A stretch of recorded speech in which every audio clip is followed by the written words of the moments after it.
তুমি যদি এই ভিডিওটা দেখে থাকো তাহলে একটা প্রশ্নের উত্তর দাও। আর কতদিন একই জায়গায় আটকে থাকবে? একই অজুহাত, একই অলসতা, একই ব্যর্থতা। হয়তো তুমি অনেকবার বলেছ আগামীকাল থেকে বদলে যাব, কিন্তু সেই আগামীকাল কখনোই আসে না। আজ থেকে 21 দিনের একটা চ্যালেঞ্জ শুরু করো। এই 21 দিন তোমার জীবন বদলে দিতে পারে। শোনো, তোমার ব্রেইন একটা অভ্যাসের মেশিন। তুমি প্রতিদিন যা করো সেটাকেই সে স্বাভাবিক মনে করে। তাই যদি প্রতিদিন মোবাইলে ঘন্টার পর ঘন্টা নষ্ট করো, অলসতা করো, কাজ ফেলে রাখো, তাহলে তোমার ব্রেইন সেটাকেই নতুন স্বাভাবিক জীবন বানিয়ে ফেলবে। কিন্তু সুখবর হলো, একই ব্রেইনকে নতুনভাবে ট্রেনিং দেওয়া যায়। এই 21 দিন শুধু 5টা নিয়ম মেনে চলবে।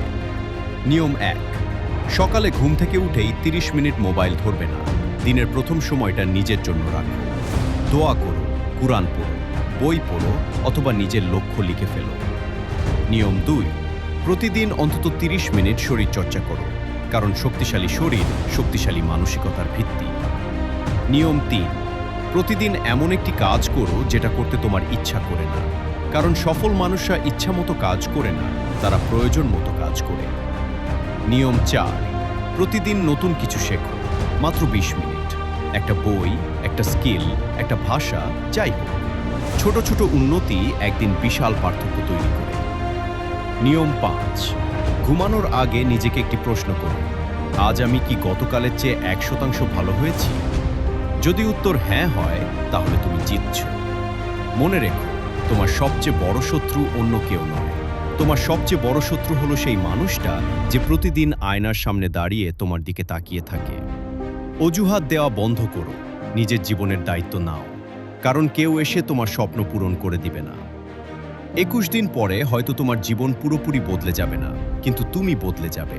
তোমার চিন্তা বদলাবে, তোমার অভ্যাস বদলাবে, আর অভ্যাস বদলালে একসময় পুরো জীবনই আজ একটা সিদ্ধান্ত নাও, আমি আর পুরনো মানুষটা থাকব না। আজ থেকেই শুরু। আগামীকাল নয়, পরের সপ্তাহ নয়, এখনই। কারণ 1 বছর পরে তুমি আফসোসও করতে পারো অথবা গর্ব করে বলতে পারো, সেদিন আমি সিদ্ধান্ত নিয়েছিলাম, আর সেই সিদ্ধান্তই আমার জীবন বদলে দিয়েছে। যদি তুমি এই 21 দিনের চ্যালেঞ্জ গ্রহণ করো, তাহলে কমেন্টে লিখো, আমি শুরু করেছি।